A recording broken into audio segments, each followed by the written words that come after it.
Hello dear students, welcome to the class.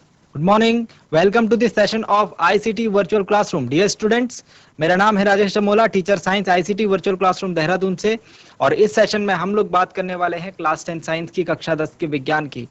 तो dear students, I hope आप सबके सब फिट फाइन और हेल्दी होंगे और बिल्कुल रेडी होंगे क्लास के लिए। आप लोग अपनी पोजीशंस ले चुके होंगे और आपके हाथ में कॉपी और पेन होगा नोट डाउन करने के लिए। डियर स्टूडेंट्स, अपनी पिछली क्लासेस में हम लोग आपकी बुक के चैप्टर नंबर 3 यानी कि धातु एवं अधातु, मेटल्स एंड नॉन मेटल्स को डिस्कस कर रहे थे। और इसमें हम लोग डिस्कस करते हुए धातुओं एवं अधातुओं के भौतिक गुणों के बारे में चर्चा कर रहे थे, यानी physical properties of metals and non metals. I hope पिछली क्लास में आप सबके सब प्रेजेंट रहे हों और जो बातें बताई गई हों वो आप सबके दिमाग में हो, आप सबके ध्यान में हो। फिर भी एक बार डिस्कस कर लेते हैं हमने उसमें क्या क्या बातें करी थी। हमने 3 गुणों के ऊपर चर्चा करी थी, जो कि है आघात वर्ध्यता, तन्यता एवं चमक, लस्टर।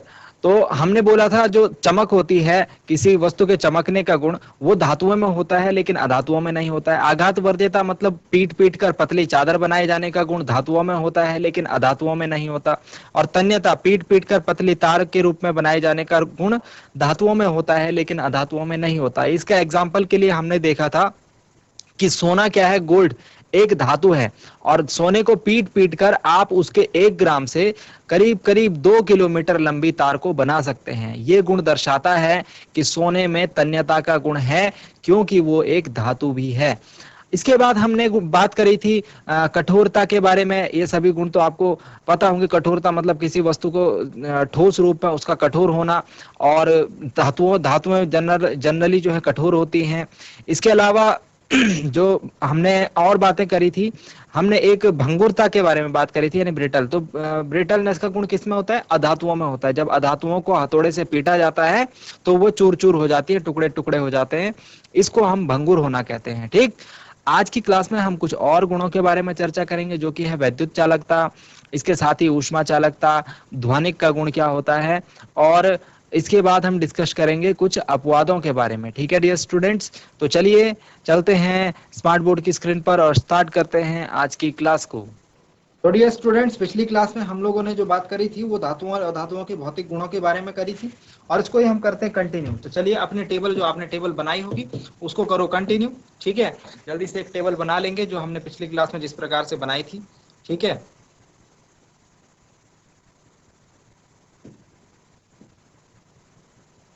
ऐसी 2 टेबल बना लीजिए आप।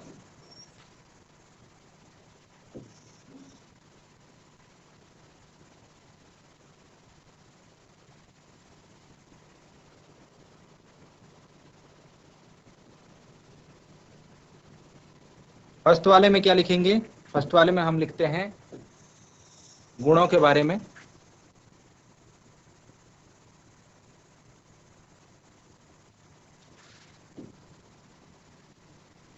तो फर्स्ट में नोट डाउन कीजिए गुण, जिस गुण की हम चर्चा कर रहे हैं, यानी जिस प्रॉपर्टी की हम बात कर रहे हैं। यहाँ पर फिजिकल प्रॉपर्टी के ऊपर हम लोग बात कर रहे हैं अभी। ठीक, उसके बाद हम बात करेंगे धातुओं में होता है, कल बनाई थी टेबल, और अधातुओं में होता है या नहीं। ठीक, चलिए सबसे पहले हम आज की डेट में जिस गुण के ऊपर चर्चा करने जा रहे हैं, नंबर 1, दैट इज विद्युत चालकता।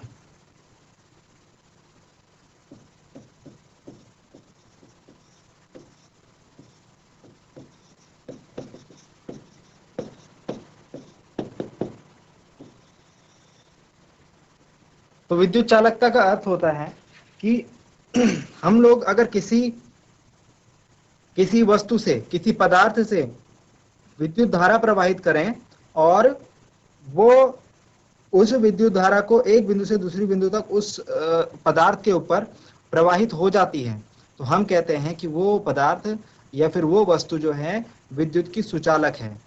ठीक है, सो डियर स्टूडेंट्स, आपको अगर हम लोग बात करें कि जो आपके घर में तार होती हैं, जो आपके घर में बिजली की तारें होती हैं, बिजली के जो उपकरण होते हैं, उनमें क्या लगे होते हैं? उनमें धातुएं ही तो लगी होती है। आप देखेंगे एल्यूमिनियम की तार होती है, कॉपर की तार होती है, सिल्वर की तार होती है। ठीक है, और लोहा भी आपने देखा, आयरन भी आप देखते हैं कि ये विद्युत चालक का काम करता है ना, विद्युत सुचालक होता है।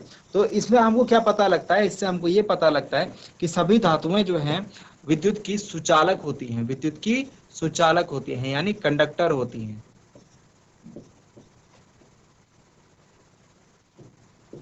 और अधातुएं विद्युत की कुचालक होती हैं। अभी जनरली हम ऐसी बातें करेंगे, आगे जो इनके ऊपर अपवाद है उनको हम चर्चा करेंगे। तो अभी आप इस बात को मान के चलिए, फिर इसमें जो चेंज होगा उसको हम इसके बाद डिस्कस करने वाले हैं। ऐसे ही ऊष्मा के ऊपर बात करें, ऊष्मा, ऊष्मा चालकता मतलब गर्मी, हीट को फ्लो करने दे रही है नहीं दे रही। अब जरा ध्यान दीजिए, आप आपके घर में जो बर्तन होते हैं वो किसके बने होते हैं, वो एल्यूमिनियम के बने होते हैं, है ना, स्टील के बर्तन भी होते हैं, ठीक है। और स्टील क्या है, एक टाइप से लोहे का ही तो एलॉय है, ठीक है। तो ये सभी जो हैं जो बर्तन हमारे बने होते हैं, आप देखते हैं लोहे की कढ़ाई होती है हमारे घर में, ठीक है। तो ये सभी पदार्थ क्या हैं, ये सभी पदार्थ सुचालक हैं। और ये सभी पदार्थ क्या है, धातुएं भी हैं। तो हमको क्या पता लगता है इससे कि जो हमारे घर में बर्तन बने होते हैं खाना पकाने के, वो धातु से बने होते हैं। और धातु जो है ऊष्मा की सुचालक होती है, धातु ऊष्मा की सुचालक होती है।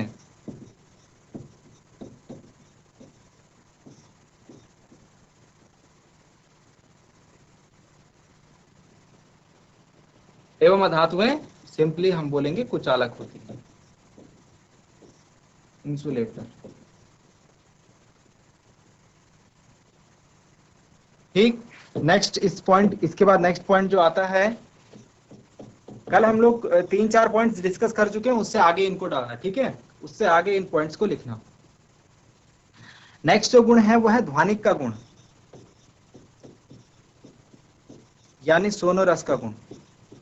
अब सोनोरस के गुण को कैसे समझेंगे, आपके स्कूल में जब घंटी बजती है, जब क्लास चेंज होने का जब घंटी बजती है, या फिर छुट्टी की या फिर इंटरवल की घंटी बजती है, तो उसके लिए आपके पास क्या होता है, आप देखेंगे कि वहां पर एक धातु का बना हुआ टुकड़ा होता है। क्या होता है, धातु का एक प्लेट होता है, डंडा होता है ना, और उसको हथौड़े से पीटते हैं हम, तो तब जा करके उसमें आवाज आती है। तो जो ये गुण है धातु को पीटने पर आवाज आना, उसको हम ध्वनिक का गुण कहते हैं। क्या कहते हैं, लिखो इसमें,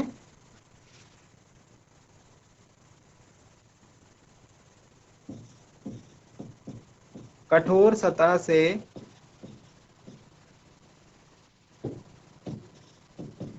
को पीट कर, कठोर सतह को पीट कर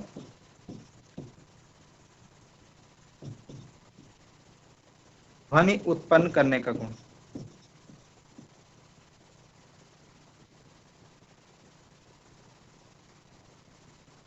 क्या कहलाता है, ध्वनिक। ध्वनिक से याद रखेंगे, ध्वनिक मतलब ध्वनि।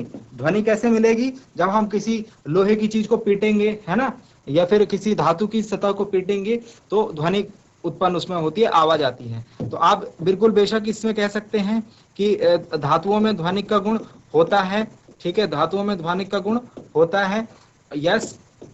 और अधातुओं में ये गुण नहीं होता, क्योंकि अभी हमने पीछे ये भी पढ़ा था कि अगर अधातुओं को हम लोग जो है पीटेंगे हथौड़े से या फिर किसी कठोर सतह से, तो वे भंगुर हो जाती हैं, वे टूट जाती हैं, ठीक है ना।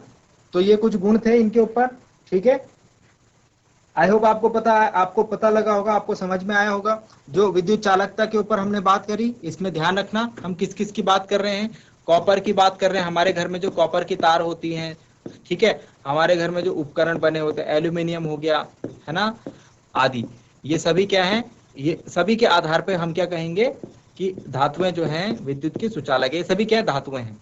और ऊष्मा चालकता में भी हमारे घर में जो बर्तन होते हैं एल्यूमिनियम के होते हैं, लोहे के बर्तन होते हैं, है ना, कॉपर के बर्तन होते हैं आदि। तो ये सभी क्या है, ये सभी धातुएं हैं। इसका मतलब धातुएं भी क्या है, ऊष्मा की सुचालक होती हैं। बात समझ में आई, बात समझ में आ गई होगी, ठीक है। तो इसके आधार पर हमने जो है गुणों के बारे में डिस्कशन कर लिया बच्चों, इसके आधार पर हमने गुणों के बारे में डिस्कशन कर लिया। तो ये हमारे अब धातुओं के कुछ उदाहरण और अधातुओं के कुछ उदाहरण हम दे देते हैं, ठीक है। नेक्स्ट पेज पे चलिए, इसको लिख रहे होंगे आप, जल्दी से नोट डाउन कीजिए। उदाहरण इसमें ही लिख लीजिए, उदाहरण नंबर 4, उदाहरण तो धातुओं के उदाहरण तो मैं आपको देता हुआ आ रहा हूं काफी टाइम से, ठीक है। तो धातुओं के उदाहरण में लिख लेंगे जैसे लोहा, एल्यूमिनियम, कॉपर, इसके अलावा और क्या क्या बातें बोली थी, सिल्वर, चांदी, सिल्वर मतलब चांदी, गोल्ड या सोना, सोने को क्या कहते हैं, गोल्ड आदि, ये सभी क्या हैं, ये सभी धातुएं हैं। कुछ अधातुओं के उदाहरण, तो अधातुओं के उदाहरण में हम लोग दे सकते हैं कार्बन। देखो मैंने एक बात आपको स्टार्टिंग में बताई थी कि अधातुएं कम होती हैं और धातुएं अधिक होती हैं, तो अधातुओं के जो उदाहरण है आपको वो फिक्स याद रखते हैं। कार्बन हो गया, सल्फर हो गया, आयोडीन, ऑक्सीजन,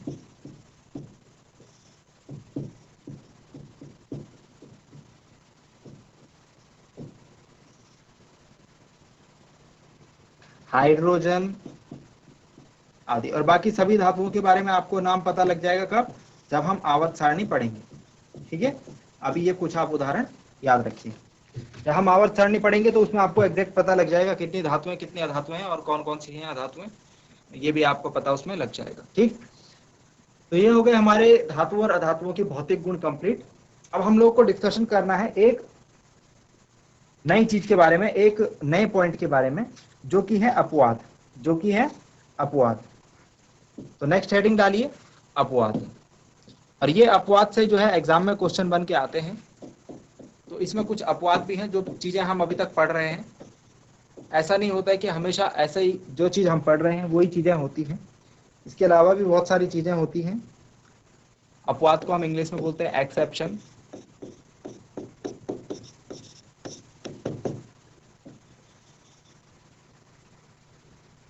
ठीक है, तो अब हम अपवादों के बारे में बात करेंगे। तो डियर स्टूडेंट्स, अब हम लोग अपवाद के बारे में बात करेंगे। जैसे कि हमने अभी तक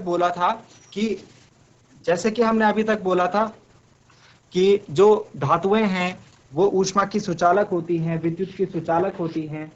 सो डियर स्टूडेंट्स, अब तक हमने क्या क्या बातें पढ़ी, अब तक हमने ये बातें पढ़ी धातुओं के भौतिक गुण में जो हैं वो काफी सारे डिफरेंस क्रिएट होते हैं, लेकिन यहाँ पर हमारे पास कुछ अपवाद भी हैं।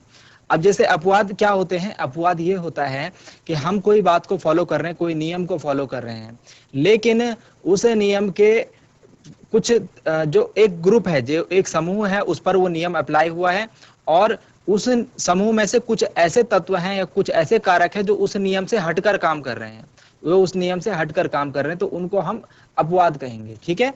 तो जैसे कि हम अगर बात करें, अभी हमने क्या बात पढ़ी, अभी हमने ये बात पढ़ी कि जो अधातुएं हैं वो विद्युत की कुचालक होती हैं, है ना, उनमें से विद्युत प्रवाहित नहीं हो सकता। लेकिन अगर बात करें कार्बन की, कार्बन को हमने क्या कहा, अधातु का है, यानी कार्बन से विद्युत का चालन संभव नहीं है। लेकिन कार्बन के ही दो अपर रूप हैं, यानी कि कार्बन दो रूपों में विद्यमान रहता है, हीरे और ग्रेफाइट में। तो जो कार्बन का ग्रेफाइट वाला रूप है, यानी ग्रेफाइट भी क्या है, कार्बन है, तो कार्बन दो रूपों में रह सकता है, हीरे वाले रूप में और ग्रेफाइट वाले रूप में। तो जो ग्रेफाइट वाला रूप है ये विद्युत का चालक होता है, ठीक है। इसके अलावा हम बोलते हैं कि धातुएं कठोर होती हैं, लेकिन कुछ धातुएं हमने पढ़ा था, धातुएं क्या होती है, कठोर होती है। तो हमारे पास क्या गुण है धातुओं का, कठोरता का। तो हमारे दिमाग में बात है कि धातुओं को जब हम टच करेंगे, धातुओं को जब हम पकड़ेंगे तो वो कठोर होंगी।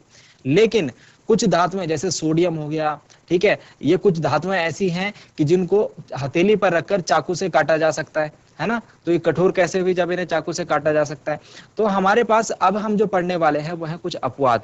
मरकरी की बात करें तो मरकरी जो है द्रव अवस्था में पाई जाती है। हमें मरकरी कैसी अवस्था में पाई जाती है, द्रव अवस्था में, ये ठोस अवस्था में नहीं होती है। रूम के ताप पर ये द्रव अवस्था में पाई जाती है। तो ऐसे ही कुछ हमारे पास अपवाद हैं, मतलब कि जो हमने अब तक पढ़ा है उसके आधार पर अगर हमारे पास एग्जाम में क्वेश्चन आया, हमारे पास क्या क्वेश्चन आया, हमारे पास ऐसा क्वेश्चन आया कि कार्बन विद्युत का सुचालक है, कार्बन विद्युत का सुचालक है। जरा ध्यान से सुनना क्वेश्चन को, और ऑप्शन दिया होगा हाँ या ना, हाँ या ना। तो आप क्या टिक करेंगे, नहीं कार्बन विद्युत का सुचालक तो नहीं है, कुचालक है। क्यों, क्योंकि कार्बन क्या है, अधातु है, और अधातु हमने पढ़ा है कि अधातु जो है विद्युत की कुचालक होती है। लेकिन यहाँ पर आपको ये अपवाद ध्यान रखना है, अगर कार्बन के बारे में बात करी जा रही है तो कार्बन विद्युत का सुचालक होगा, क्योंकि कार्बन का एक रूप जो है वह है ग्रेफाइट।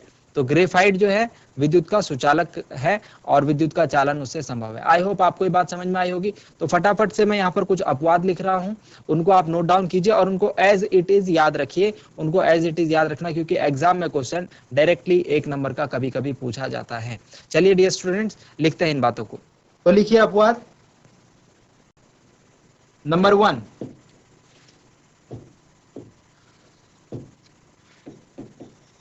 मरकरी।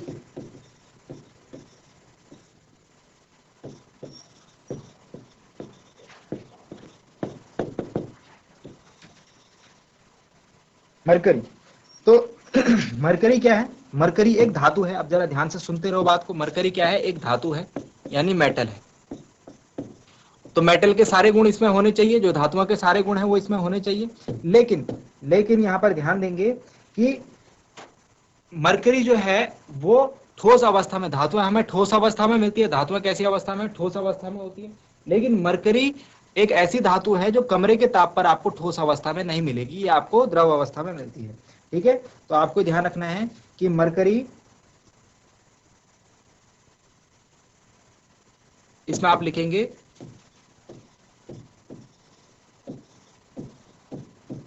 कमरे के ताप पर, जो रूम टेम्परेचर हमारा नॉर्मल टेम्परेचर होता है, ये द्रव अवस्था या गलित अवस्था बोल सकते हैं में होती है, ठोस अवस्था में नहीं होती।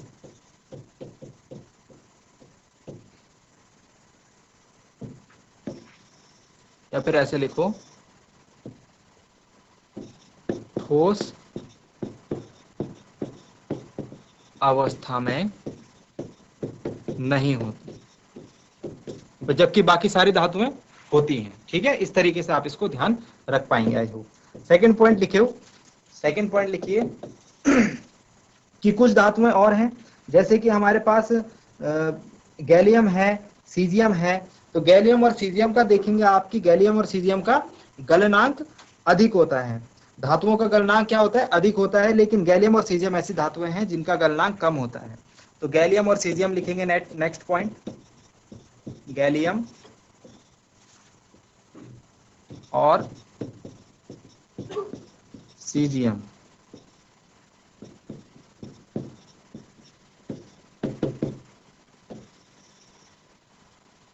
इनके बारे में क्या ध्यान रखना है? इनका गलनांक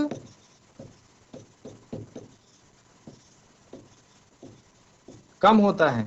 कितना कम होता है? तो इससे रिलेटेड क्या पॉइंट ध्यान रखना है? इनका गलनांक कम होता है, इस कारण ये हथेली पर रखने पर ये पिघलने लगती है। अगर हम इनको अपनी हथेली पर रखेंगे, हथेली पर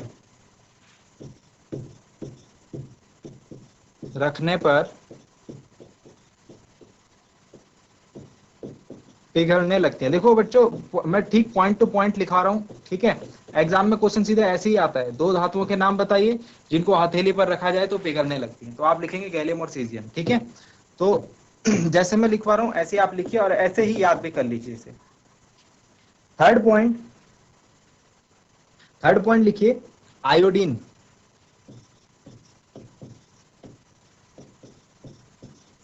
आयोडीन, आयोडीन क्या है? आयोडीन एक अधातु है।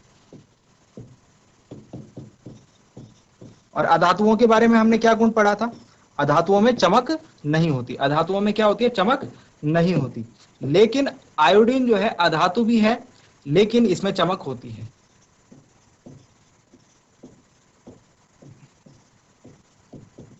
ध्यान रहेगी बात। अधातुएं क्या होती है? अधातुओं में चमक नहीं होती, अधातुओं की सतह चमकदार नहीं होती। आयोडीन भी अधातु है, तो आयोडीन की सतह भी चमकदार नहीं होनी चाहिए, लेकिन ये चमकीला होता है। तो ये अपवाद है, इसको आप ध्यान रखेंगे। कार्बन,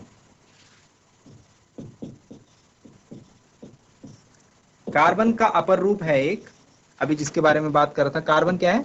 कार्बन अधातु है।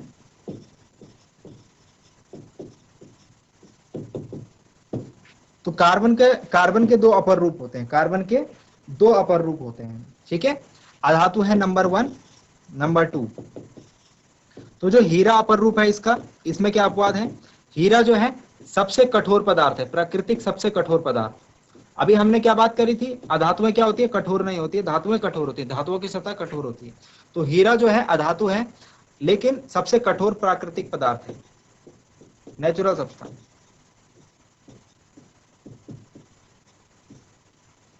ठीक हो गया, सबसे कठोर प्राकृतिक पदार्थ। और उसके बाद ग्रेफाइट की अगर बात करें, ग्रेफाइट की अगर बात करें तो ग्रेफाइट के बारे में मैंने आपको बताया, ये विद्युत का सुचालक है। तो दोनों ही पॉइंट जो है अधातुओं को डिफाइन नहीं करते हैं, विद्युत का सुचालक है। अधातुएं विद्युत की कुचालक होती हैं और कठोर भी नहीं होती है। लेकिन कार्बन के दो अपर रूप हैं, दो रूपों में कार्बन रहता है, हीरा और ग्रेफाइट, तो दोनों ही अधातुओं के गुणों को प्रदर्शित नहीं कर रहे हैं। ये बात आप ध्यान इसमें रखेंगे। ठीक है, समझ में आ रहा होगा आई थिंक। नेक्स्ट है last point, is fifth point, that is related to lithium, sodium, potassium.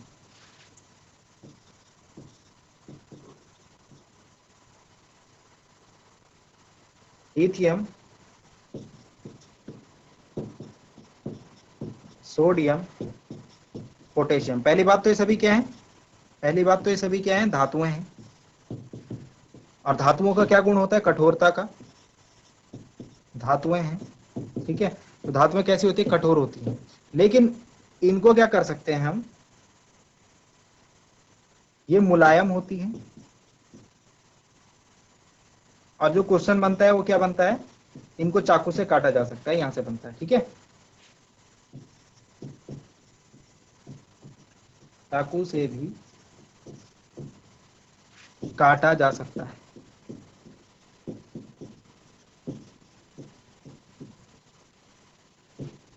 ठीक है। गलनांक और क्वथनांक के बारे में बात करी जाए, गलनांक और क्वथनांक के बारे में बात करी जाए,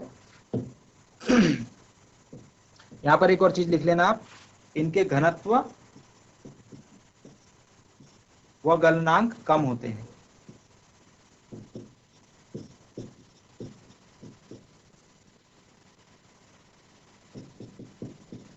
ठीक। और हीरे के बारे में लिखेंगे तो इसका गलनांक और क्वथनांक बहुत अधिक होता है। हीरे की बात कर रहा हूं, गलनांक, क्वथनांक